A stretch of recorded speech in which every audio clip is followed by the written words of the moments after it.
Hello, good morning. It is June 29th. My name is Cindy, and I welcome you to Soulprint Intuitive Tarot. That happened yesterday. Yep, that was very interesting. Before I get into that, the other day on the Rachel Maddow show, she had a very nice little list of legal situations that Trump is currently dealing with. And I thought it would be good to just remind ourselves what is already in process. Fulton County, Georgia, the criminal investigation to overthrow the government. The New York Attorney General, civil investigation, family business. Manhattan DA, criminal indictment, family business. Federal criminal investigation, media business. So apparently, they convened a grand jury to take a look at Truth Social. Apparently, there's a lot of issues there.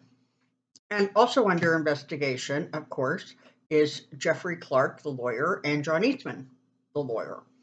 So those are not small matters. But now we have a much broader picture.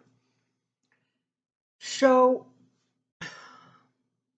I'm just going to ramble for a couple of minutes, then we're going to take a look at the cards and ask the pendulum a couple of questions. There were so many bombshells yesterday that in some ways it's really hard to wrap your head around them. So you can tell how credible Cassidy Hutchinson's testimony was because shortly after she started testifying on Truth Social, who released one of his little things. And he all but called her the coffee girl. Okay, now, so this is the top aide to your chief of staff. Don't tell me you don't know who she is. But of course, we know that's what Trump does, right? When it gets too close, all of a sudden, they're the coffee boy, including, I think, John Eastman. I think he called him that last week. So you have that. So now we know that he was well aware of the people in the crowd who were armed. He wanted the metal detectors taken down so they could come onto the ellipse because they couldn't with their weapons. And from what I understand, you can't carry weapons in the state of the District of DC anyway. So I'm not sure what that's all about. But anyways, because one, he wanted more people close to the stage so it looked really crowded, and where the people were congregating who had weapons, they were not at the ellipse, they were just a little farther back. So there's that. We know that Mark Meadows did nothing, like literally nothing, to try to contain or corral this situation. In fact, he sort of kind of threw his hands up in the air and said, well, what do you want me to do? Like, he doesn't want this and he wants that, and so that's how it's going to be. So pathetic. We know that he threw an absolute hissy fit in the vehicle he was in. Now, I know that there's been some kind of strange little talk about how, well, if he was in the Beast and they kept calling it, they kept saying he was in the Beast, there is a partition between the driver and the president, and so that just couldn't have happened. Well, if you look at the video carefully, he's not in the Beast, he's in a Suburban. And I've driven Suburbans, I know them well. And any of you who have driven Suburbans or sat in one understand that it is absolutely easy to sit in the back seat, reach forward, and try to grab the steering wheel with one hand and try to knock your top agent back with the other hand like this. So I think that's a non-issue. He did it. Look, my mind boggles. I can't remember all the other things we found out. We found out that more evidence about Pat Cipollone and what he did and was trying to accomplish. I mean, it really is. It's incumbent on him already to get his butt in there and start, telling his side of the story. The thing I fail to understand he's exerting some sort of executive privilege, except he's supposed to be the lawyer for the White House, like not the president. So as a Canadian, that just kind of confuses me because it seems to me somewhere along the way he's exerting a privilege that he shouldn't have. But so, and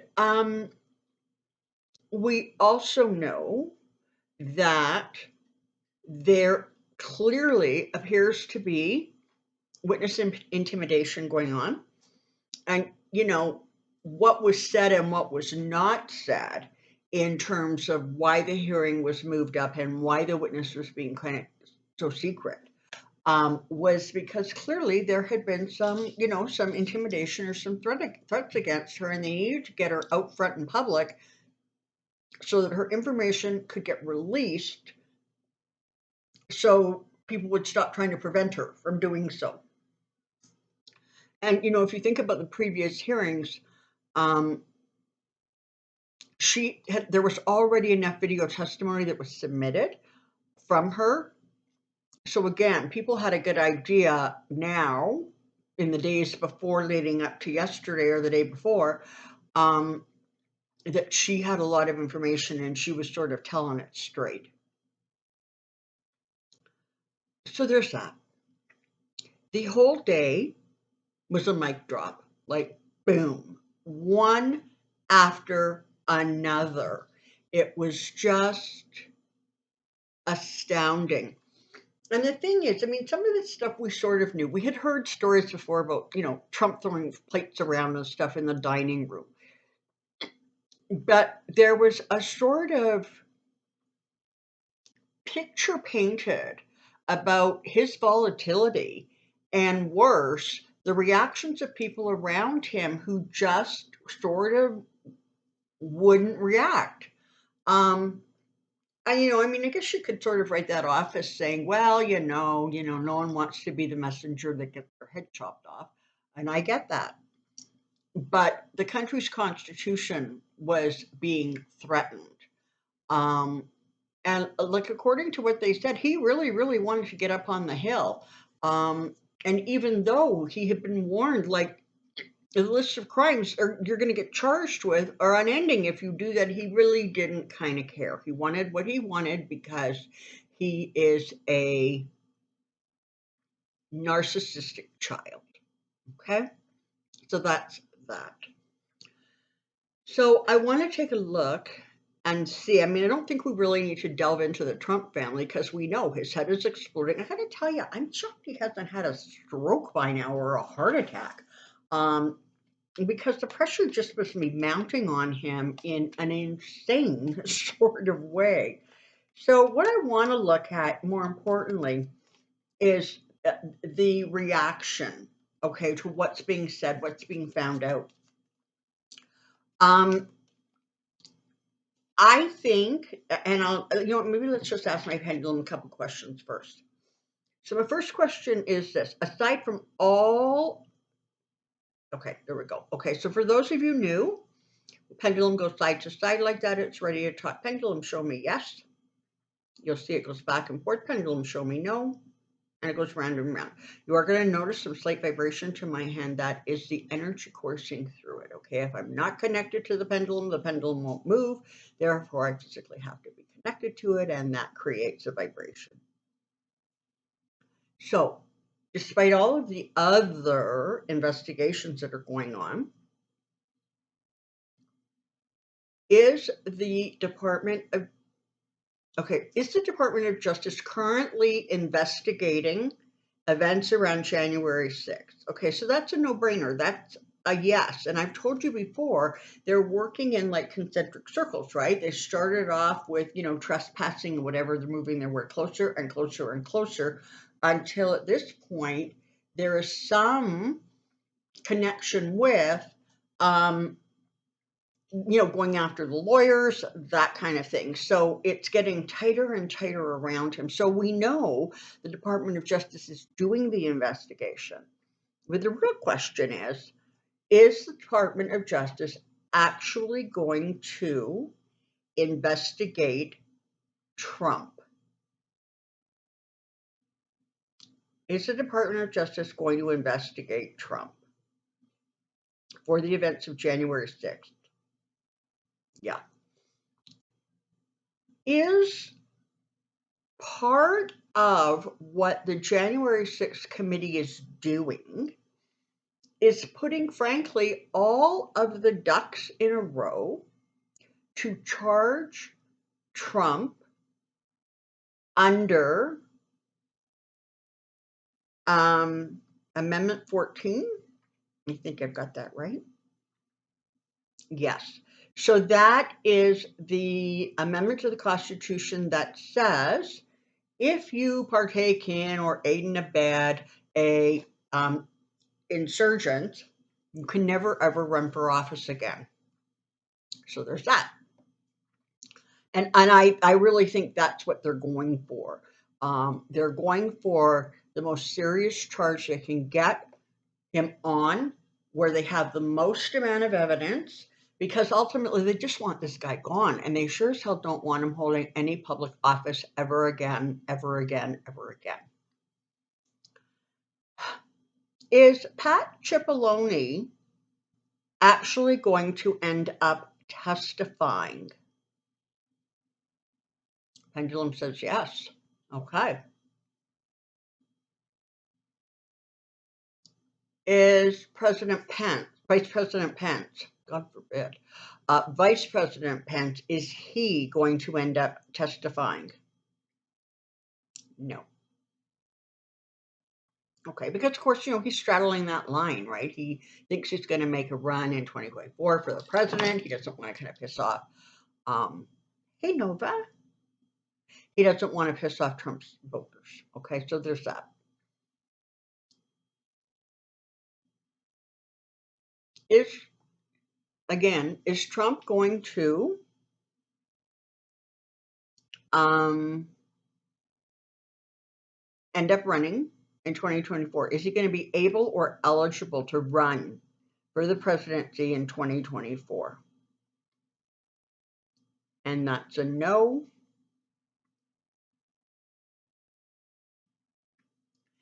And once again,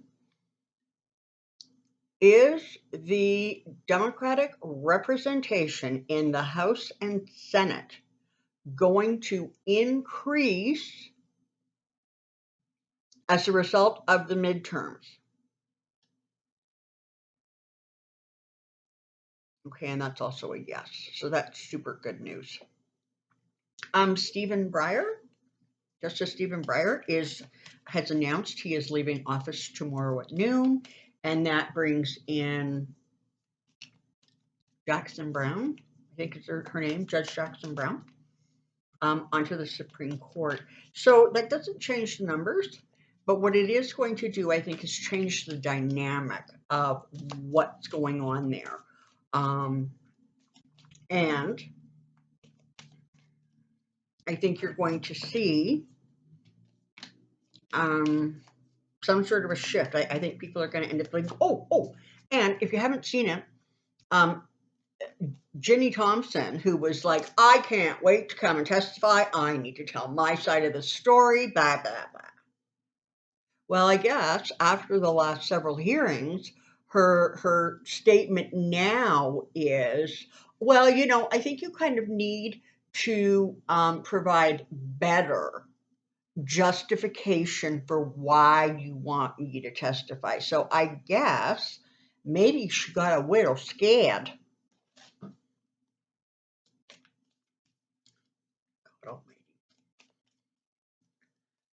Okay. Whoa. 5 of Cups. Queen of Pentacles. What is that? 7 of Wands.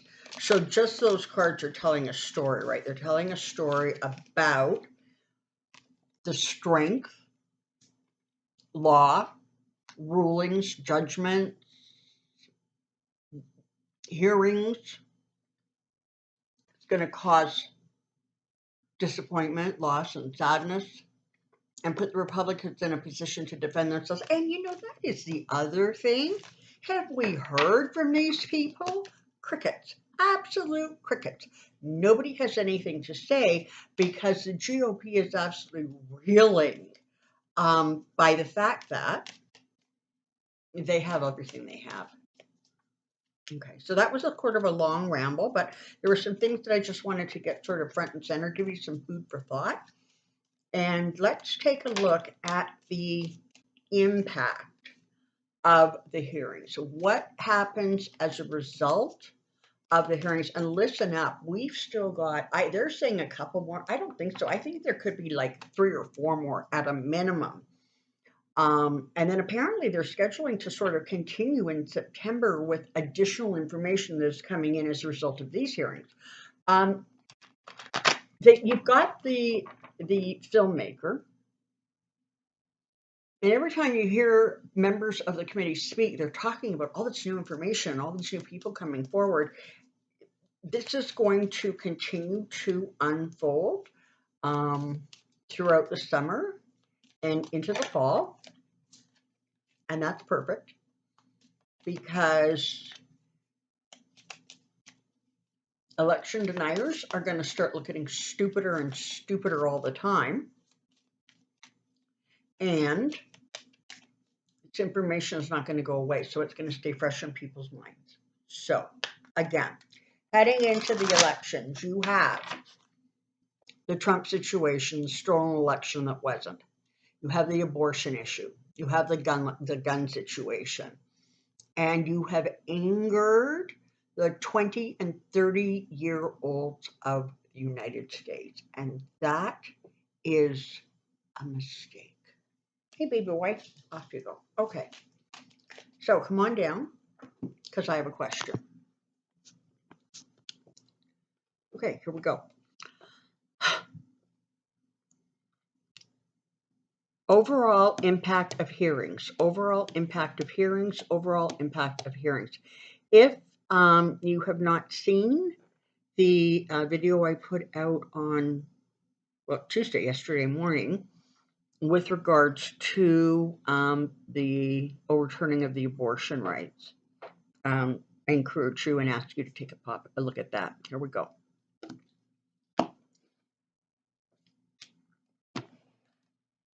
Oh yes, oh yes, oh yes. The truth is coming out, and there's a lot of soul searching going on. There's soul searching about what people were being told by the former guy. The purpose or the intention of the January 6th committee will be victorious. They are not going to come up short. They are going to be recognized. Their information is going to be recognized. And that is going to strengthen the momentum going forward. There's sort of been a lot of talk lately about how, even when Republicans were losing, they kept voting, they kept voting, they kept voting, they kept energized. Well, I think there's a proverbial fire under a whole lot of people that maybe wasn't there 6 months ago or a year ago. There's still more information to come out. Still more information. And it's creating an energy of assessment. People are taking stock of what they're hearing. They're sort of listening to the analysis. They're thinking about it intellectually in their own heads. They're trying to put the pieces together. And as this continues to unfold, you really are going to have people who are just like, listen, there's just no way around it. 1, the election wasn't stolen. And 2, this bozo actually tried to lead and do everything he could to assist in an insurrection, in a coup. So the more information that comes out, the more and more difficult it's going to be, not only for GOP to kind of defend this, But for those people who are being elected in their primaries, who are still election deniers, that's also going to put them in a really, really tough spot, because they're going to have to answer questions about how can you possibly believe what you believe given all of the evidence. So there's that. There's also a lot of soul searching going on with the people, okay? The voters. Now, this is an interesting card because it kind of has a couple of messages. One is that as this continues to unfold, you're going to have more and more people sort of become persons, non grata, right? They are not going to have the status they used to have. They're going to be looked upon as liars. They're going to be looked upon as people who actually aided and abetted, if not flat out took part in this insurgent. You have senators and members of the House who are going to yet come under scrutiny that we haven't seen, and that's going to have a significant impact on the momentum of the Republican Party. So this is a really interesting dynamic, and it takes place in all countries. But given what's going on in the United States right now, it's even more kind of, I want to almost use the words apparent or likely. So one of the reasons that Joe Biden was elected into office was because he said, I will get this COVID thing under control. I absolutely will. I will make it happen. And he did. And once that issue was resolved, or resolved to a place where it was at least like under control, and more people were getting their boosters and their inoculations, etc. A lot of the very people that voted for him then sort of turned, and now they were angry about the other stuff that hadn't gotten done yet. And my point is that once something is promised there and accomplished, there is a tendency for people to go, okay, we can finally check that off the damn list. Let's move on. Well, the one item that has been on the Republican Party's list for 5 decades is the abortion. So now you have all these people dancing in the streets because they've managed to strip the abortions, in half of the country. And yeah. They're talking about making, trying to get it to go national. They're talking about going after, interracial couples, gay rights, et cetera, et cetera. But for a lot of people, it's sort of like, okay, well, you've done what we were voting you to do. So I think they may even see within the party kind of a lessening of enthusiasm, where on the other side of the party, you're going to see people who were sort of blind, right? Who weren't listening, who weren't hearing. Some of this information is getting through to them, and I can see them transitioning, not necessarily to Democrats, but as independents, and that is going to impact the vote going forward. So there's going to be a lot of ramifications literally across the country. When it comes right down to it, people want to see the White House stable. They want to see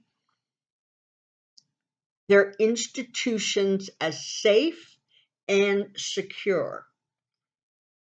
And there is going to, over the weeks and months that come, become more of an understanding that the January 6th purpose is to point out everything that was weakened structurally, everything that was allowed to go on that no way should have gone on or should have been accepted, and to start creating the legislation to enact the laws and the policies that are going to prevent it from happening again. Please, please, please remember, the committee cannot press charges. They've been able to kind of, even for something as simple as they're ignoring the subpoena. All they can do is make a referral to the Department of Justice. And everybody's all like, well, they should be charging. They can't charge to start with. And secondly, I don't think they're going to need to make the referrals. The hearings are doing the job for them. So you're going to see that push where people are going to become more and more motivated to ensure that there is a stabilization of emotion, and there is kind of being built the process of a more stable foundation under the White House and under the institutions. So those are going to all be some of the things that are going to start to fall into place as you move forward.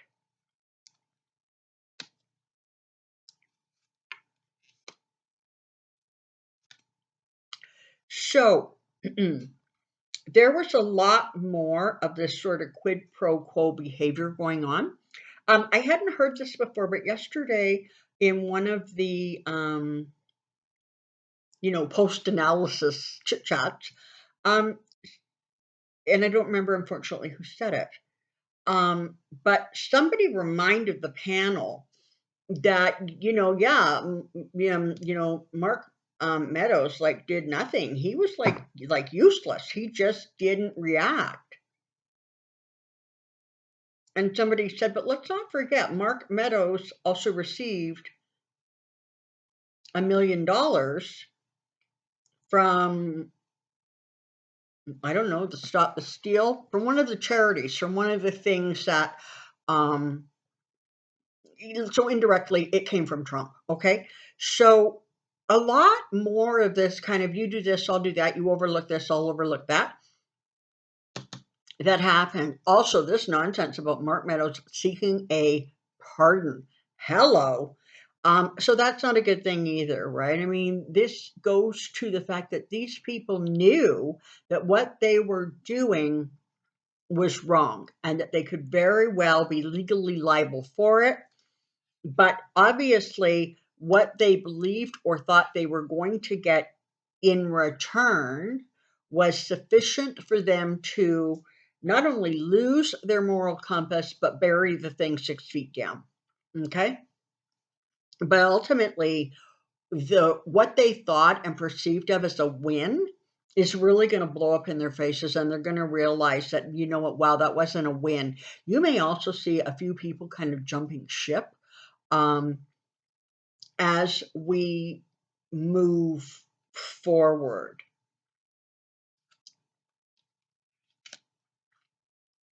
And I think you're going to see the Mitch McConnells and the Kevin McCarthy's really having, and Kevin McCarthy more so, but really, really having a hard time justifying their actions and, more importantly, their non-actions. And as we know, the former guy is really angry with McCarthy because, now he's figured out that there should have been more Republicans on the committee because maybe they could have swayed things. Hindsight. The committee is going to keep on working diligently. They're going to keep on bringing information.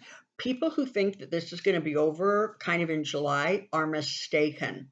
This is going to continue. It's going to carry on.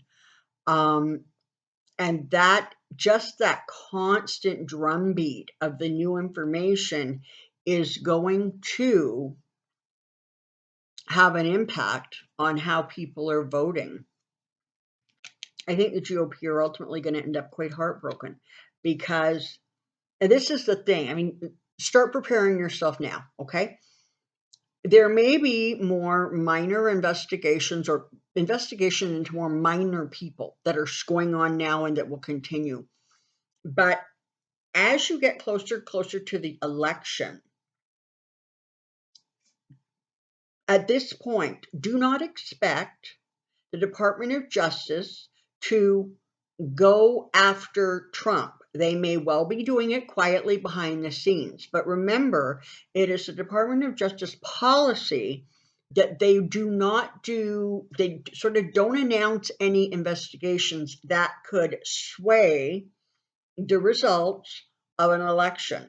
And so going after the former guy may very well publicly take until into January or February of 2023. And that's okay, because apparently Trump's horoscope is even more horrendous as you go forward than it is going backwards. And frankly, it was a disaster going backwards. So there's that. Um, but I think the GOP is in for some heartbreak.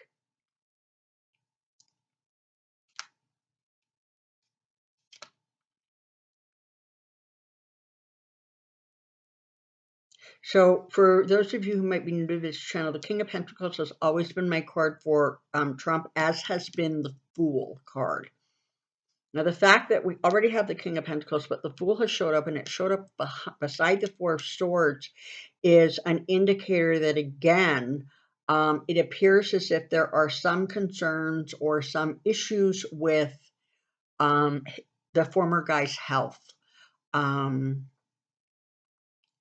And whether literally that ends up being something that happens that causes him to sort of combust internally just because of the continual rage, um, or it is something else, I don't know. But there definitely looks like, he could be sick, or for whatever reason, he could really just somebody will finally get through to him and tell him to sit down, shut up, and be quiet.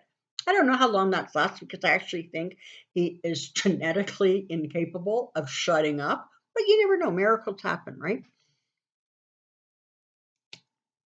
I got to say, overall, the country is really, really looking, in all cases, to not return, but to find a new path forward that is a better reflection of the current attitudes, feelings, and desires and wishes of the country as a whole. And that has nothing to do with what the minority of people want.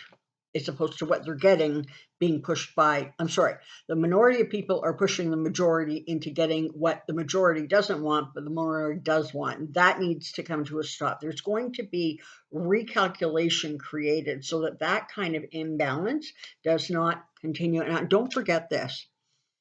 That filibuster that the Republicans are so determined to keep on the books, the second they have the Senate, they will throw that filibuster into the garbage can, because then that will give them greater power. Don't forget that. That has to be prevented, which means they need more senators on the Democrat side of the ledger. Listen, if you think the information so far has been jaw-dropping and it's coming in a flood and we're sort of barely able to process it all, you're right. But the Eight of Wands tells us it's going to keep on coming. Yes, yes, yes, it is going to keep on coming. Before I forget, I'm going to ask the pendulum one more question, because people have pointed out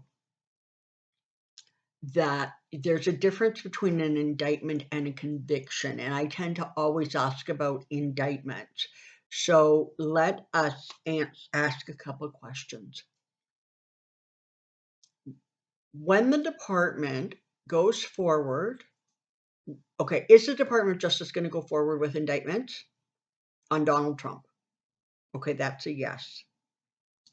Pendulum, is the Department of Justice going to get guilty convictions?